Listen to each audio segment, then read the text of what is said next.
SSS Malabong, kasalukuyang inaayos na naman namin yung subalit ang oras pa na ng pasok dito ay hanggang 2, pero nakalagay doon 5 PM.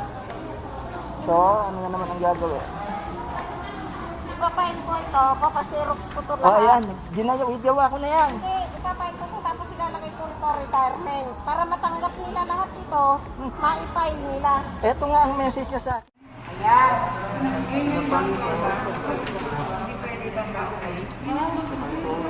Okay. Hanggang saan siya? Hanggang dito na. Saan siya ipapain?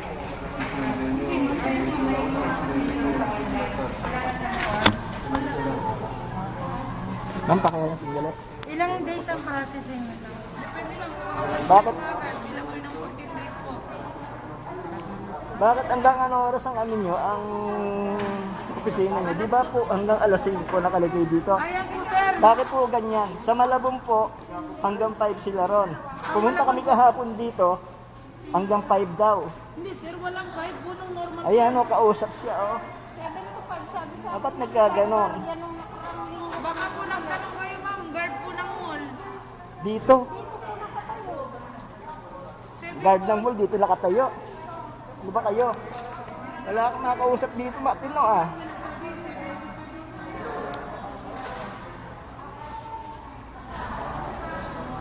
Walang makausap matino rin sa inyo.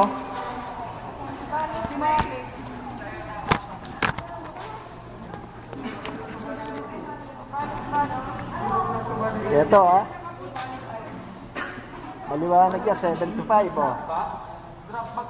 Ito 7 to 5 nakalagay dyan, tapos sasabihin ngayon 7 to 2. Walang pandemic pa yan, sir. Hindi, kahapon na kami pumunta. Ito oh, nagtanong.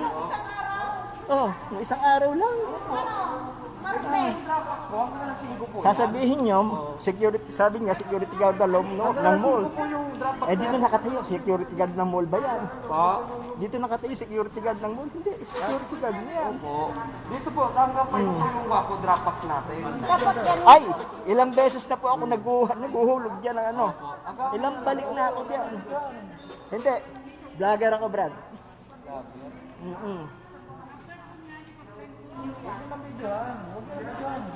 Karapatan ko to, Brad, ha? Ano nga pong problema? Ibig sabihin, Hindi, kinukunan ko kasi schedule nyo. Ha? 7 to 5 yan. Ha? Ngayon, sabi nyo, ngayon, bumalik kami. 7 to 2, anong klase yan? 7 to 2, ayan, ha? 7 to 5. Kumano kami papapwede nyo.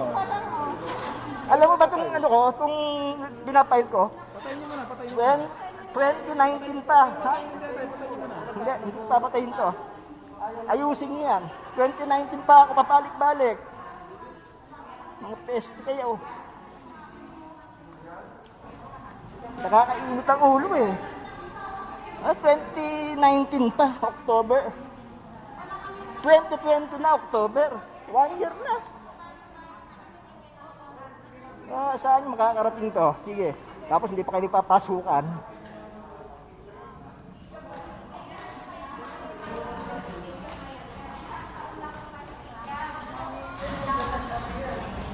Kaya, no? Maliwanag. 75 ang schedule. Wala mga empleyado. Ngayon, 72 naman. Anong klaseng patakaran yan? Ba, kawawa naman yung mga tao, pinaglalaroan nyo. Ang ano ko dito, 1 year na.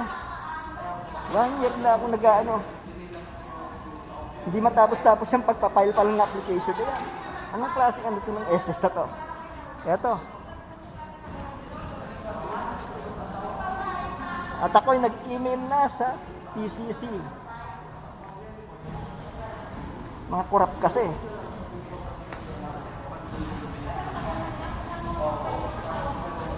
Tapos papatay mo sa akin to. Pagbablog kita. Ayusin yung trabaho nyo.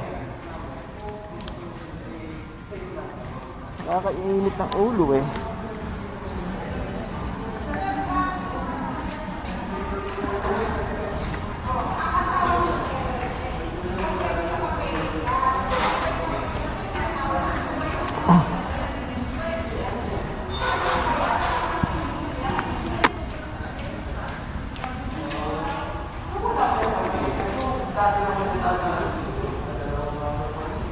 Tapos wala silang makakausap dito. Makakausap siya, security guard. Anong klase yan? Diba?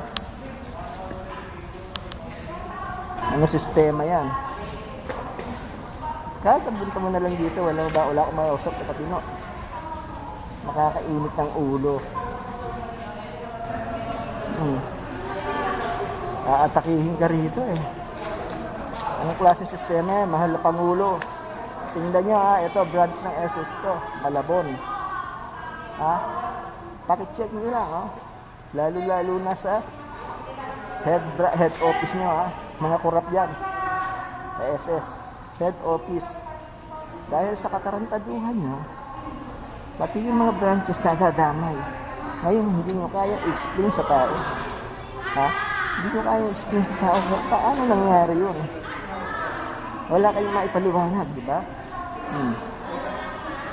So, yan, mahal na Pangulo. Pakicheck nga lang ang SSS, lalo na ang main office. PhilHealth, nakita mo na, kurap. Diba?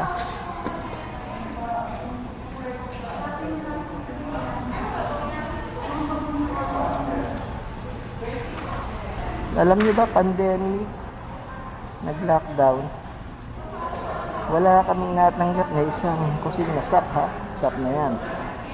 Ano aasahan mo, wala kaming trabaho dahil nga sa pandemic. Tapos ito kinukuha ko ng SS. Ha? Contribution ko yan. Contribution ko yan. Hindi pa maibigay na maayos. Ano klaseng sistema meron yun?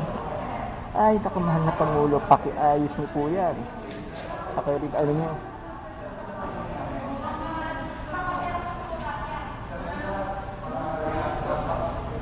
At ako, ilang beses na po ako rito sa Malabon na to.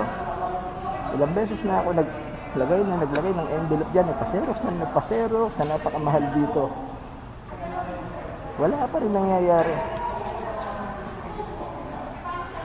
Paano kami makakapag-file ng ano kung hindi ko kunin yung application, hindi ba?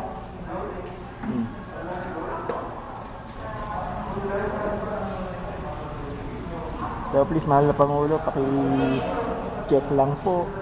Sana makarating sa inyo itong vlog ko na ito.